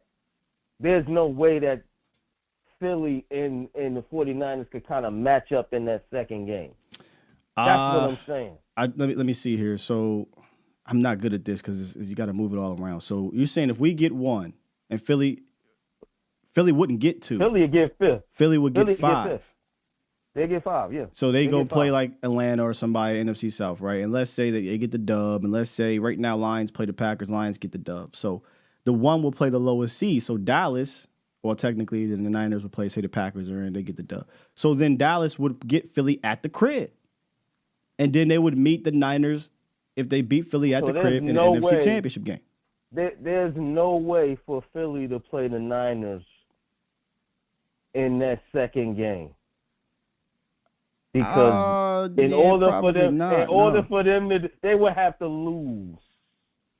The Niners would have to lose and get out of that second seed, basically. Yeah, or the third. Philly would have to drop to like 6 or something. Like, let's be honest, Philly's getting 1 or 5. They're not. 1 or 5, or 2 and 5. It's not going to be anything other than that. So no, unless a miracle happens and they lose to Seattle, and let's say the Giants get them, but I don't see that happening. Yeah. Okay, so we still gonna have to go through that gauntlet. I just wanted to see if maybe the Philly and the Niners could kind of knock each other out. We're not going to get a Philadelphia Eagles playoff run like last year, where all they had to do was go through Daniel Jones and Joe Montana, who's 78 years old right now for the 49ers, because they ain't had no quarterback. The quarterback got knocked out. So we're not going to get that. You're going to have to play the big boys, and I'm cool with that. Yeah. Just get the number 1 seed. I'm cool with that. Just get the number 1 seed, get that bye, and let's work. Let's go. Let's go, man. So we just got to get the number 1 seed and have it through Dallas. Yeah. That's it. Appreciate you, Johnny Green. All right, bro. Yeah, man, get that number 1 seed. Is it going to be hard? Hell yeah. Hell yeah. You gotta win all these games, and you gotta hope that Philly and San Francisco slips up 1 extra time. That's tough. That's a tough ask. But if they do, one thing that I've always said about the Cowboys fans, the home field at the crib in the playoffs is different. Like the energy is different. It is legitimately a home field. Like, it's obviously a home field advantage now. 14 straight games, and I think that's more so just being comfortable, not having to worry about the crowd on the opposite side, being loud or whatnot. And the here we go offense goes crazy at home. But playoff games at the crib, I mean, Detroit, even the Niners of 2021, that was an electric atmosphere. Didn't win, but it was an electric atmosphere, and I'll take my chances all day and tomorrow at the crib. Green Bay, crazy atmosphere. I'd rather play at home. Comfy, cozy. Yeah. But yeah, I think in order for what you're saying, them to meet up with each other prior, I mean, you're asking one of those teams to have to be the 6th or 7th seed. And I just don't know if any of those dudes is falling to 6 or 7. I know they ain't falling to 6 or 7. San Fran and Philly are either going to be the 1, 2, or 5 seed at the worst, not 6 or 7. All right, let's kind of keep it moving here. Marcus from Japan, what's goody? What's good, Scott? What's good with What's you, up man? with you, man? Hey, look, man, just wanted to hit you up, man. Man, what's good with everybody at Cowboy Nation? Just so you know, Dak Prescott is that guy. Also, just wanted to give you a shout out. I was watching the Players Lounge with Newy Scruggs, and they had your boy McCray and Barry and Church on there, right? and I think Church is a Kellen Moore apologist. But oh yeah, Church wants to confirm his priors. He's kind of, I think Church is in his feelings that Dak has proven him wrong and McCarthy's proven him wrong about Kellen Moore. I think he wants to confirm his priors, much like a couple fans do here. Hey, but look, I want to give you a shout out. Because what you guys, I think it was either you and Vosh, but I know you said it. You were like, it was like before the season that kicked off. You were like, if Kellen Moore goes over to LA, you were like, your boy Austin Eckler, he need to go. And they were talking about it on yesterday's show. They were saying that they about to bench Austin Eckler for some other dude now. And Austin Eckler was like that. Yeah. But yeah, they about to bench him. So your boy is over there tearing up offenses, man. He's running through them. Yeah, but, I mean, whatever with them, right? Like, look, he got the Messiah at quarterback, right? He's supposed to be everything over there, and they've been terrible offensively from a consistent basis. But that ain't our problem, right? We in good hands over here. No. It's not. It's definitely not our problem. Definitely not our problem. And like Jesse always says, man, hey, coaching matters, man. Coaching matters. Coaching 100% matters, but I'm telling you right now, the casual fan does not care about that. And that was, like I say all the time, when I started this whole thing, it was because I wanted to provide context. And everybody's not watching the same way we're all watching. So, and then obviously the national media is never going to provide context, right? But there's so much more into this game that needs to be discussed about, the results or the ultimate finish. Sometimes it is black and white. A lot of the times it is not black and white. But most fans are casual fans, and that just is what it is, and they don't care about that. But unfortunately, to do what you want to do, a lot of that stuff in the middle has to work out. Yep. Football is the ultimate team sport. It takes 11 guys out there. No. Guys out no, there. It takes 53 and then the 20 on staff and then the organization up top, bro. There's no sport, in my opinion, that's like that. Maybe baseball. True. This is true. And you gotta do your job. You gotta do your job. Even if it looks like, you can do something else to make it, you gotta do your job, man. So hey man, good hollering at you, bro. Y'all, like I said, you and Voch, you guys are special. Love watching you, man. Thank you, brother. Appreciate you, Marcus. Be safe over there, man. Get some sleep. I think it's late over there, right?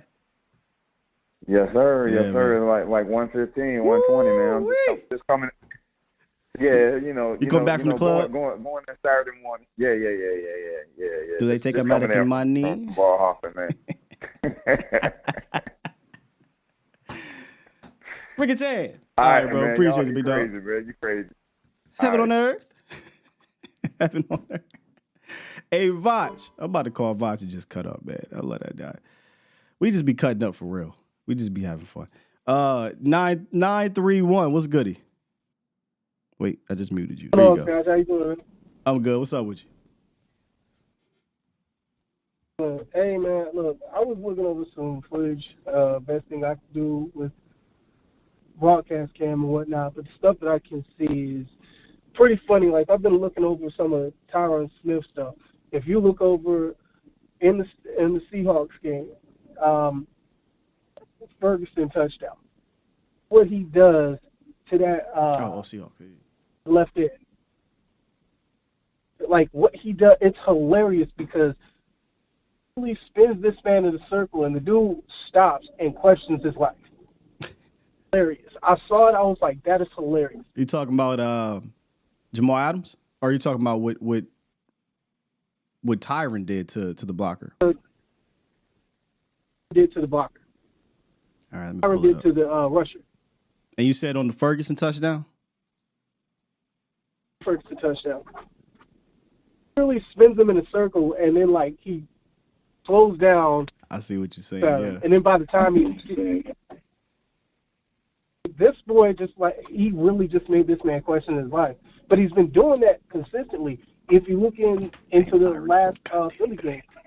Gosh, Tyron's so good. Hey, no practice Tyron Smith is crazy, dog. There was another play, the Brandon Cooks touchdown, where Tyron blocked two dudes, right? The free rusher, Jordan Brooks, he blocked the end first, then caught the free rusher at the end of the rush for Dak to get the touchdown, the dart to Brandon Cooks, man. Yeah, he's been phenomenal. Been doing things, and he makes these defenders look really bad. If you look at the Seahawks game, because I'm sure that all this stuff that I'm saying, you've probably seen it, but it's like once somebody actually like points it out, you're like, you know what? Like he's Josh Sweat. He made him stand still and stop moving. He gave up on the play. He was on a little check down. He literally just stopped and just stopped trying. Oh, he shut down anybody that lined up on him on that side. Shut it down. And if I had to guess, I'd bet they're going to try to attack Terrence ad nauseum as much as they can. If I had to guess, they'll probably try to do more stunts on that left side than just rushing that Tyron Smith. They have to know watching film like, hey man, it ain't nothing we can do about this over here. So we need to figure something else out. I think that, like they realize because this, and unfortunately, like I realized this is something that I noticed whenever it came to Dallas's protection. It wasn't 78. I think it was Colin Williams at the time. Basically, like I was calling on Tyler bad as it gets at the time. It's literally like him just like allowing Dak to just get. And unfortunately, right now. Yeah, man, I think you're going in and out, but let me get to the next caller though. Appreciate the call, good brother. Yeah, I think he's cutting in and out or something. It's choppy. Let's get to 857. What's goody? What's going on, Skywalker? Still. What's up with you? Ain't nothing, brother. That's your boy Dallas is real. You know, just wanted to chop in, real quick.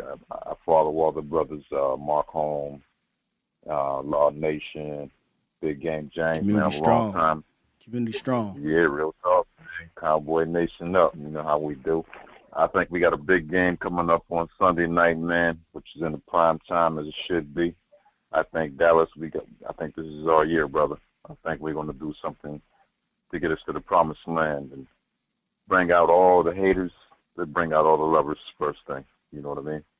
But I just wanted to tap in real quick, brother. I don't want to hold you up. I know you've been on the line for quite some time. It's all good. You got to love over here, brother.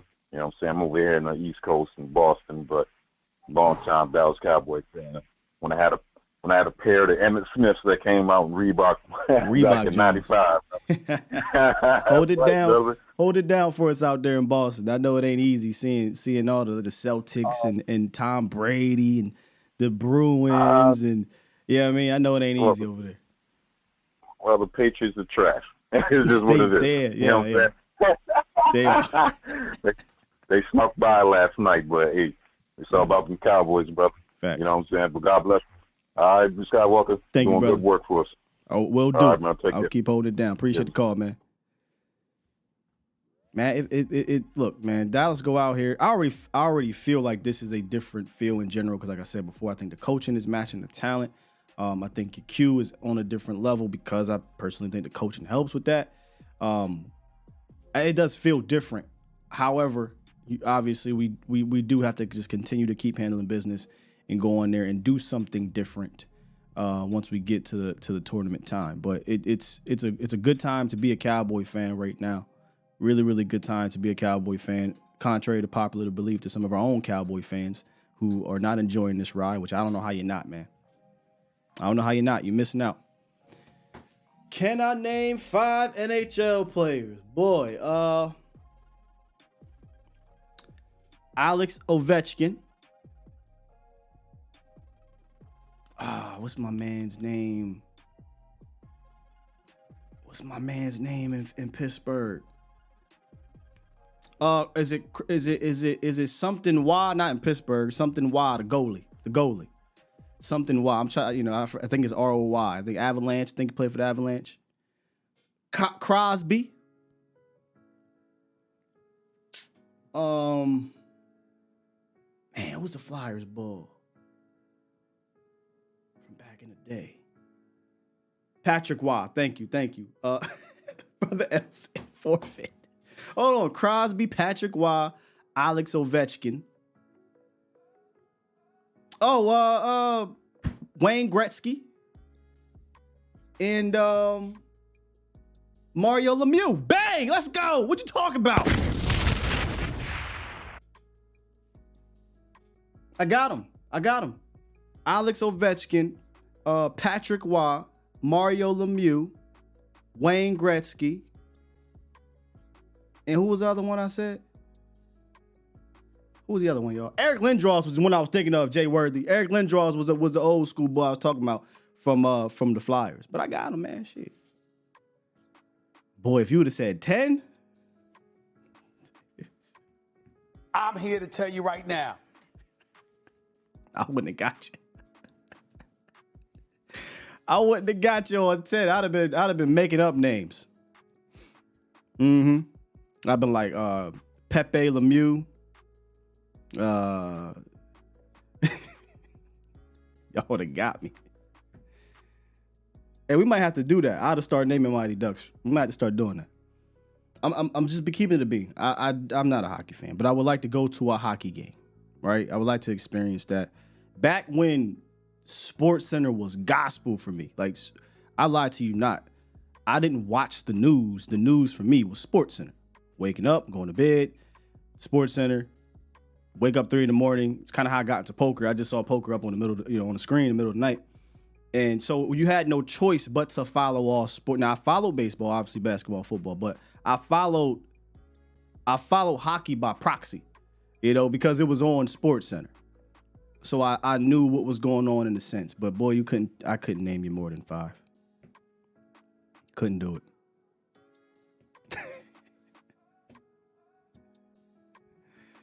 All right, last one. 518. What's good, 518?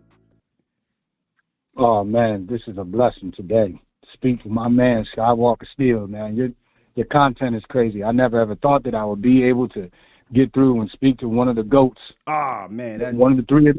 I'm still working to be that way, Trinity. Man. But appreciate the one kind of the three words, of the brother. Trinity. You between you, Vaj, and Law. My God, and shout out to Uncle Mark too, because Uncle Mark I'm telling you right now, Uncle Mark be having some low key. I love his his outtake on everything, but let me step back and let me put something in perspective real quick.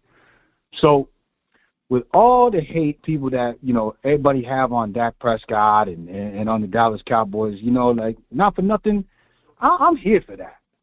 That's what I'm here for. That's what I started loving this team for, because everybody, I'm the guy that I want people to not like me because of greatness. I got to see 3 Super Bowls and all that as a kid. But check this out.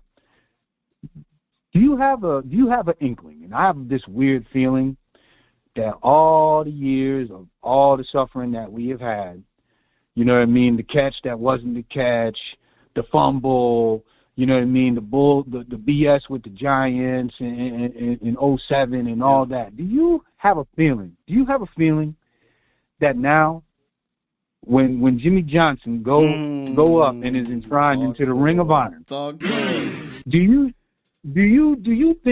not think that the football gods ain't gonna be like, yo, all right, just it's gonna be, it'll be something subtle that'll happen, where it'll normally have happened to us, and it's gonna happen to the other team, and we're gonna take off, man. I'm telling you right now, I'm a little stitious, bro. I'm a little stitious, and I can't fake it, man. This Jimmy Johnson going into the Ring of Honor thing, man. I can't.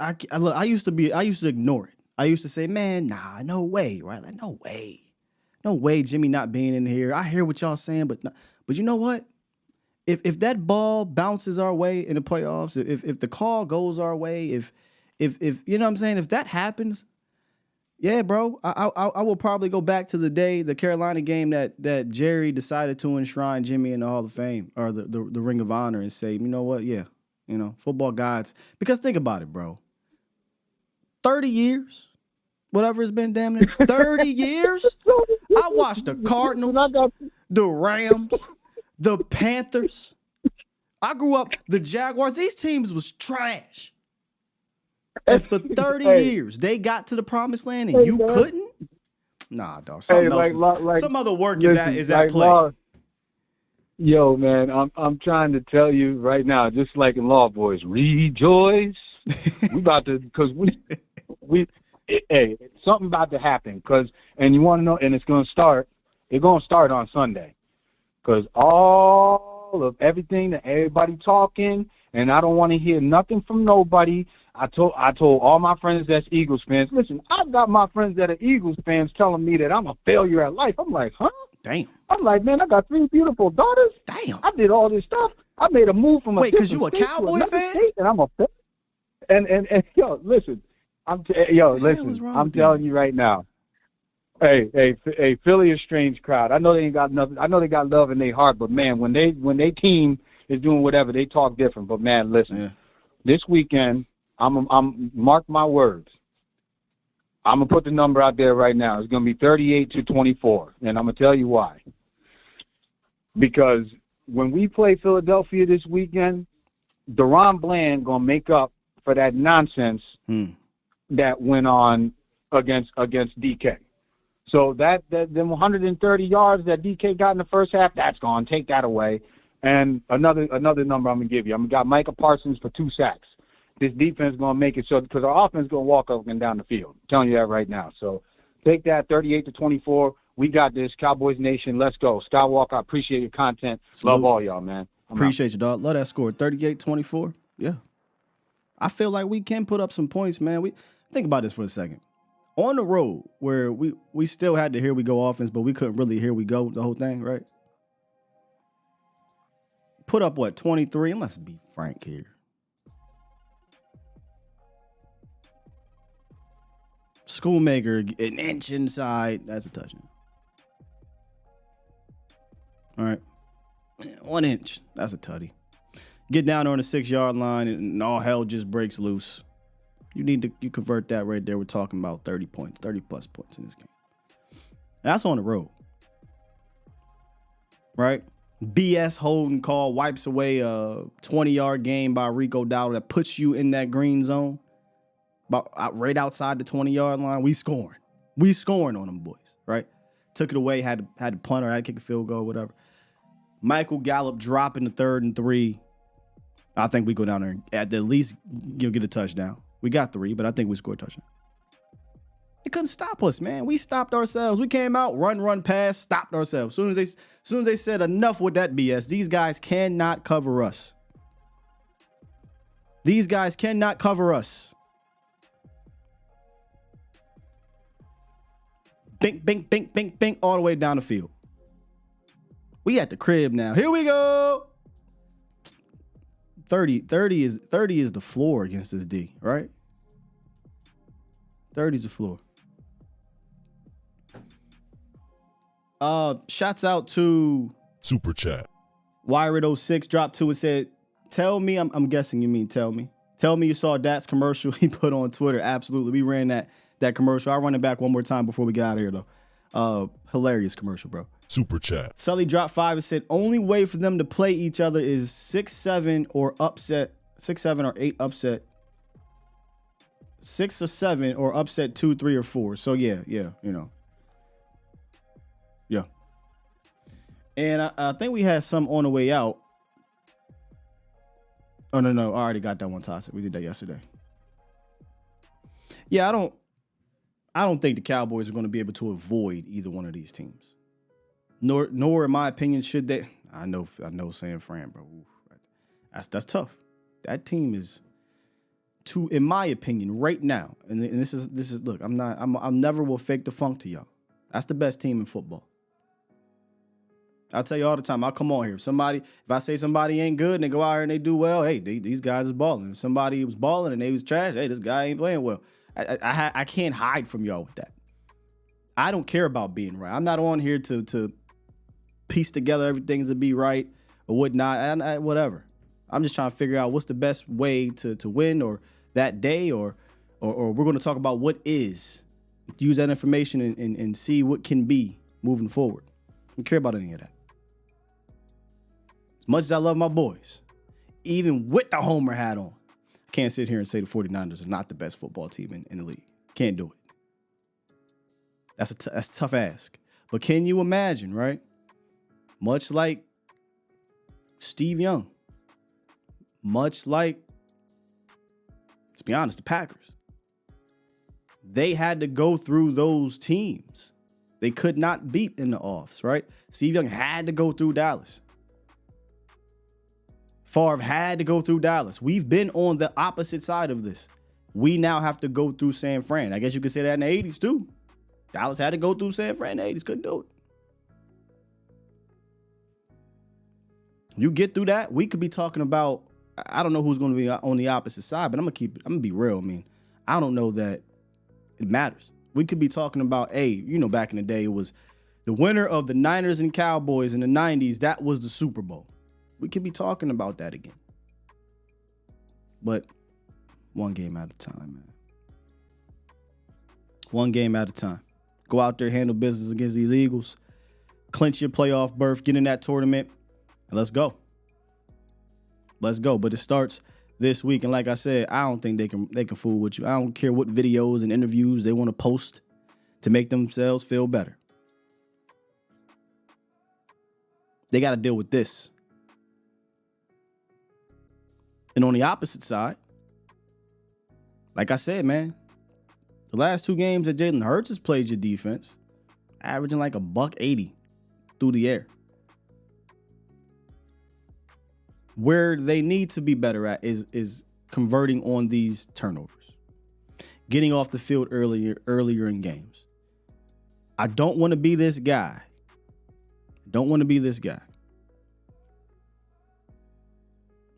But you're probably going to have to overcome the zebras. There was a post that went out. Is it Hussey? The referee crew, Hussey or whatever, they are the referees for this game. When I say they, the Eagles are 7-0 when he officiates games. In the last two meetings against the 49ers and the Cowboys, John Hussey or whatever that crew, 6 penalties for the Eagles, 21 penalties for the opposing team. Don't like that. Don't like that. So you know what you do? You take the game out of their hands. Yeah, you're going to have to probably beat these boys by, 17, 20 points. Take the game out of their hands. Fall on the fumbles. Catch the interceptions. Hit that mother. Let me calm down a little bit here. Hit Hurts.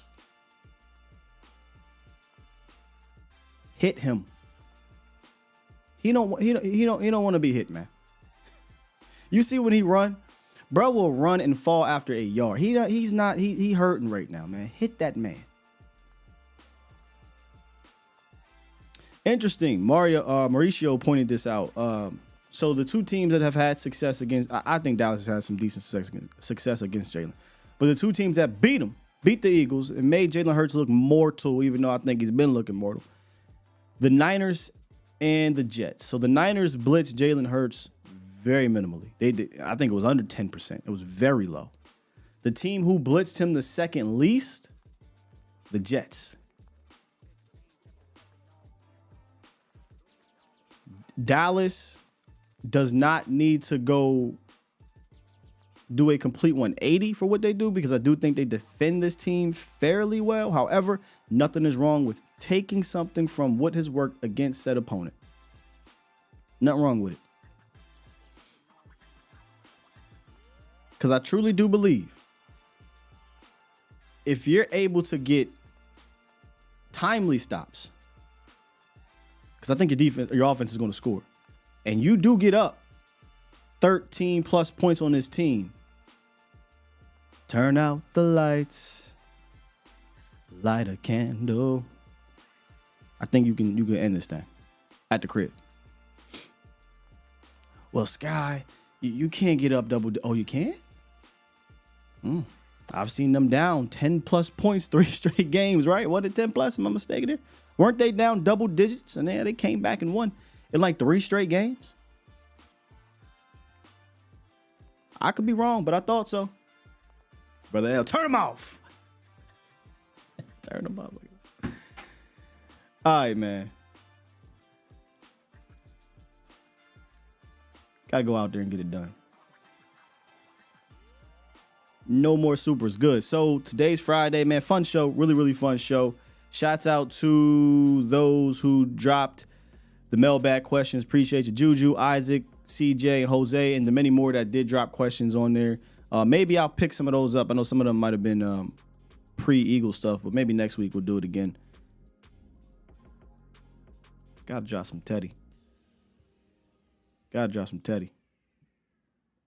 Michael said, I'm not supposed to know. Man, I wish I could go to the game, bro.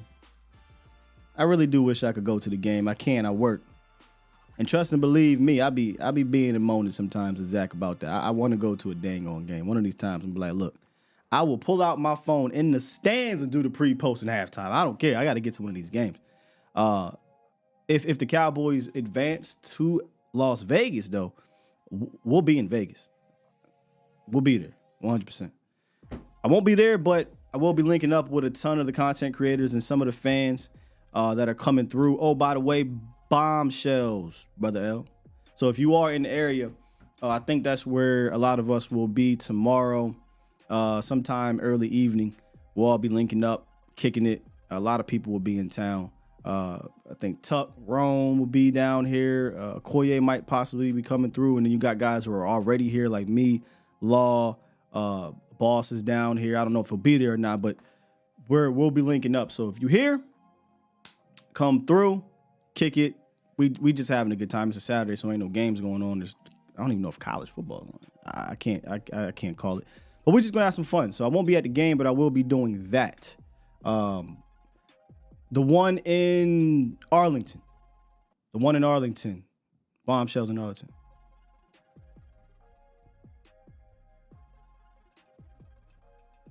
What you mean you got me, Lee? Don't play with me, dog. What you talking about? You coming down?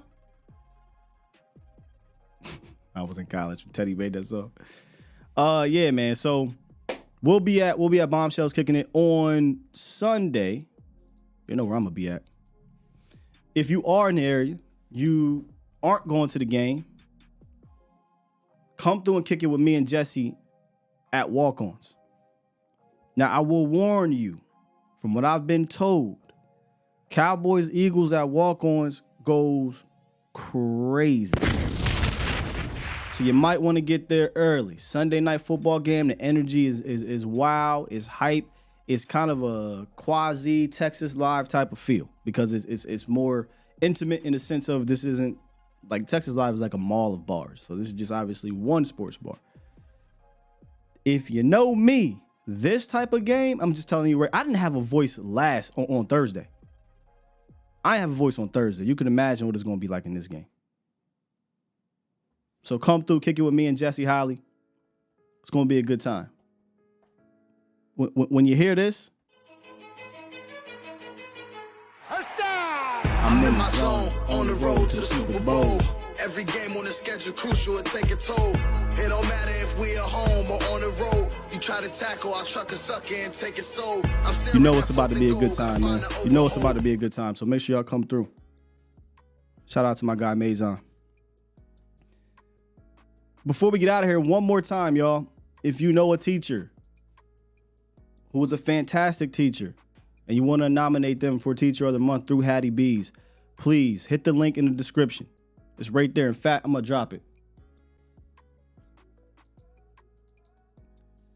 Sometimes I could be a bit of a... mods. Can one of my mods drop it? My bad. We're going to drop the link, the Teacher of the Month link in the chat. Nominate one of these teachers in the area that you believe deserves it, is worthy of it. And that entire staff, if they win, will be catered to. $100 gift card will be given away.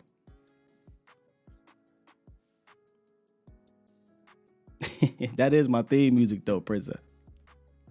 It is my theme music. No Slurpees. No Green, no Reggie. Not till Monday. Put your Christmas trees away.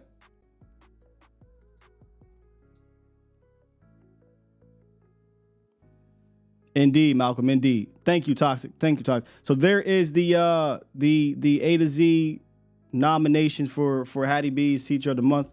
It's in the chat. And also, if you want to sign up to either get a delivery or just for the points and things that they do down there at Hattie B's, Brother L dropped that as well. All right. I'm hungry. It's been a long morning. Press this button. Push the goddamn button. Push the goddamn button. Get something to eat, man. Hey, the Guru. I did drop the Roy Jones. This is why I love it. I had a segment last year, if y'all remember, right? What was it called? Y'all must have forgot. I had a Y'all must have forgot segment, Roy Jones song, and we used that drop. It's a good recall if you remember that show, man. All right, I love y'all. Y'all be safe. Have a good time. As my god brother El would say, drink some water, and maybe I'll see y'all this weekend. We out here. Peace.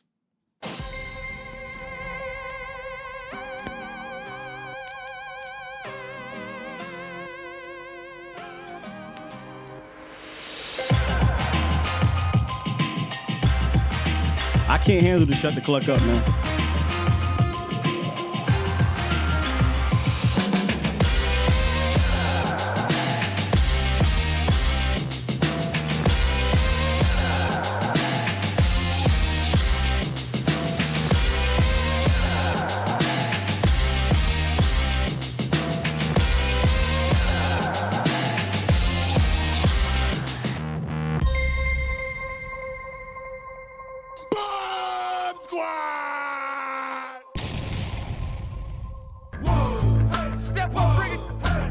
I need this energy this week, man. I need this energy.